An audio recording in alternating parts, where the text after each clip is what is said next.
భగవంతుడిచ్చిన సలహాలను గీతాసారం అంటూ ఉంటాం. గీ అంటే త్యాగాన్ని, తా అంటే తత్వజ్ఞానాన్ని, అదేనండి ఆత్మజ్ఞానాన్ని, నాలెడ్జ్ని తెలియచెప్పేది అని. వాస్తవానికి గీత జ్ఞానం ఒక్క అర్జునునికే కాదండి, జ్ఞానార్జన చేయాలి అనుకున్న ప్రతి ఒక్కరికి అవసరమే, మనకి అవసరమే. నిజానికి మహాభారత యుద్ధం అనేది మనలోనే, మన మధ్యనే జరుగుతోంది. మనలో మంచి చెడుల మధ్య జరిగే యుద్ధం. దీనికి గుర్తుగానే మంచికి గుర్తుగా 5 పాండవులు, చెడుకు గుర్తుగా 100 మంది కౌరవులు. మనం నిత్యం చూస్తూ ఉంటాం, మనకెదురయ్యే ప్రతి 100 మందిలో 5-6 మంచి వ్యక్తులు కనిపిస్తారు. గీత యొక్క వాస్తవిక అంతరార్థం తెలుసుకోగలిగితే యుద్ధ రహస్యం వెనుక విజయం మనదే.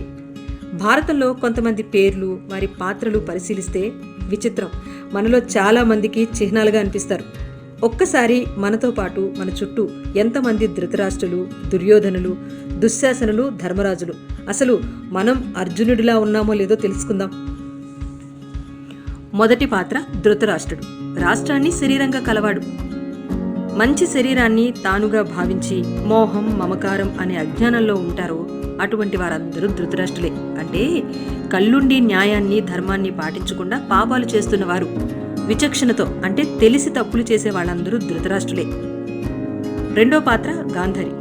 నేటి రోజుల్లో చాలామంది భార్యలు తమ భర్తలు ఎంత సంపాదించి తెస్తున్నారు అనే లెక్కే కానీ ఏ మార్గంలో సంపాదిస్తున్నారు అన్న ఆలోచన లేకుండా భోగభాగ్యాల కోసం పాకులాడుతూ ఉంటారు. అటువంటి వారందరూ గాంధారులే. మూడో పాత్ర దుర్యోధనుడు. దుర్ అంటే చెడు, ధన అంటే ధనం కలవాడు. ఎవరైతే చెడును ధనంగా కలిగి ఉంటారో, తప్పుడు మార్గంలో నడుస్తూ ఉంటారో వారంతా దుర్యోధనులే. నాలుగో పాత్ర దుశ్శాసనుడు. చెడును శాసనంగా అమలు చేసేవాడు. మీకు గుర్తుందో లేదో, భారత గాథలో ద్రౌపది జుట్టు పట్టుకుని సభలోకి లాక్కొచ్చి వస్త్రాలు తొలగించి అవమానించి తన పైశాచికత్వం చూపిస్తాడు. అందుకే కురుక్షేత్ర యుద్ధంలో అత్యంత హీనంగా మరణిస్తాడు. స్త్రీని అవమానించిన వారికి బతుకు చివరకు ఎంత అధోగతి పాలవుతుందో దుశ్శాసనుడి కథ వివరిస్తుంది. ఇలా సరదాకైనా సరే నలుగురిలో స్త్రీని అవకాశంగా చేసుకుని అవమానించే వారందరూ దుశ్శాసనులే. ఐదో పాత్ర కర్ణుడు. కర్ణ అంటే చెవి. చెడ్డ మాటలు విని చెడిపోయినవాడు అని. ఎంతటి మంచివాడైనా, ఎన్ని దాన ధర్మాలు చేసిన వాడైనా చెడు వ్యక్తులతో స్నేహం చేస్తే చివరికి ఆ చెడు వ్యక్తుల మాటలు వినగా వినగా తాను కూడా చెడిపోతాడు. అలాంటి చెడు మాటలు విని జీవితాల్ని నాశనం చేసుకుంటున్న వారందరూ కర్ణులే. ఆరో పాత్ర భీష్ముడు. భీష్మించుకుని కూర్చున్నవాడు మొండివాడు అని. మనిషి తనలో చెడు పోవాలి అని తానే భీష్మించుకోవాలి, అప్పుడే మంచివాడు కాగలుగుతాడు. భీష్ముడు తాను కోరుకున్నట్టే చావు రావాలి అనుకుని భీష్మించుకుని కూర్చున్నాడు. అందుకే మొండిగా ఉంటాడు. చివరికి భగవంతుల్లో ఐక్యమయ్యారు. అలాంటి మంచి మొండివారంతా భీష్ములే. ఏడో పాత్ర చాలా ముఖ్యమైన పాత్రండోయ్, శకుని. మంచి శకునం ఎదురైతే శుభం, చెడు శకునం ఎదురైతే అశుభం అంటూ ఉంటాం. కానీ ఎప్పుడూ కుళ్ళు కుతంత్రాలతో అశుభ సూచకంగా గొడవలు పెట్టేవారిని, చెడు గుణాలు కలిగిన వారిని శకునితో పోల్చుకుంటాం.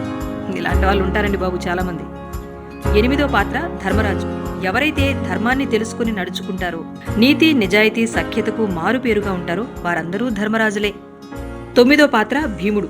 శారీరకంగా బలంగా ఉండి గుండె బలం, కండబలంతో ఏదైనా సాధించగలం అనుకునే వారంతా భీములే. పదో పాత్ర అర్జునుడు. ఆర్జన చేసేవారు, తెలుసుకోవాలనే కోరిక గలవారు. పరమాత్మ జ్ఞానమేంటో తెలుసుకుని ఆచరణలో పెట్టే అందరూ అర్జునులే. కామ, క్రోధ, లోభ, మోహ, అహంకారాల్లాంటి పంచవికారాల నుంచి దృష్టిని మరల్చి ఏకాగ్రతతో ధర్మబద్ధంగా ఏది చేయాలో అన్న విషయాలను తెలుసుకుని వాటిని ఆచరించే వారందరూ అర్జునులే. 11వ పాత్ర నకులుడు.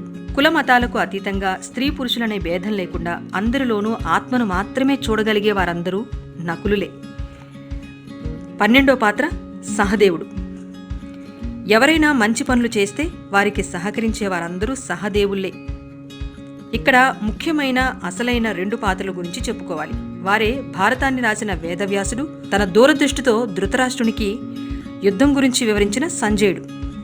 వేదవ్యాసుడు వేదాలను వ్యాసాలుగా విభజించి అందరికీ అర్థమయ్యేలా చెప్పేవాడు. అంటే ఏ విషయాన్నైనా అందరికీ అర్థమయ్యేలా చెప్పగలిగే ప్రతి వ్యక్తి వేదవ్యాసుడే. సంజయుడు భారత యుద్ధాన్ని తన దివ్య దృష్టితో చూసి ధృతరాష్ట్రునికి వివరించాడు. సంజయుడు అంటే ఇంద్రియాలను నిగ్రహించిన వాడు అని. ఎవరైతే మనస్సు, బుద్ధిని అదుపులో ఉంచుకుని ధర్మంగా మనగలుగుతారో వారంతా సంజయులే. అయితే మీకిక్కడ సందేహం రావాలి, భారత కథలో ఇన్ని పాత్రలు ఉండగా మంచివారైన 5 పాండవులు ఉండగా శ్రీకృష్ణుడు అర్జునుడికే ఎందుకు గీతోపదేశం చేయించాడు? తనతోనే ఎందుకు యుద్ధం చేయించాడు?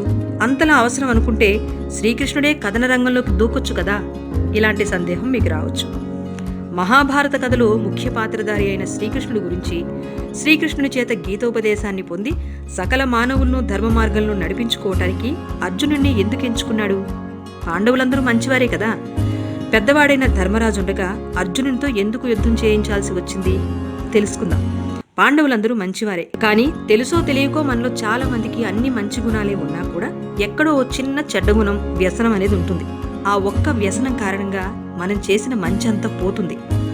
దానికి ఉదాహరణలే ధృతరాష్ట్రుడు, ధర్మరాజు, నకులుడు, సహదేవుడు. కానీ అర్జునుడు అలా కాదు. తనకు తెలియని ప్రతి విషయాన్ని ధర్మబద్ధంగా స్వయంగా శ్రీకృష్ణుడి ద్వారా తెలుసుకుని ఆచరించాడు. అదే భగవద్గీత, మన భారతదేశ ఎనలేని సంపద. అందుకే ఒక్కసారైనా సమస్యల్లో కూరుకుపోయాం అనుకున్నప్పుడు, ఇంకా జీవితానికి మార్గమే లేదు అనుకున్నప్పుడు, అర్థం అయినా కాకపోయినా ఒక్కసారి భగవద్గీత చదవటానికి ప్రయత్నించండి.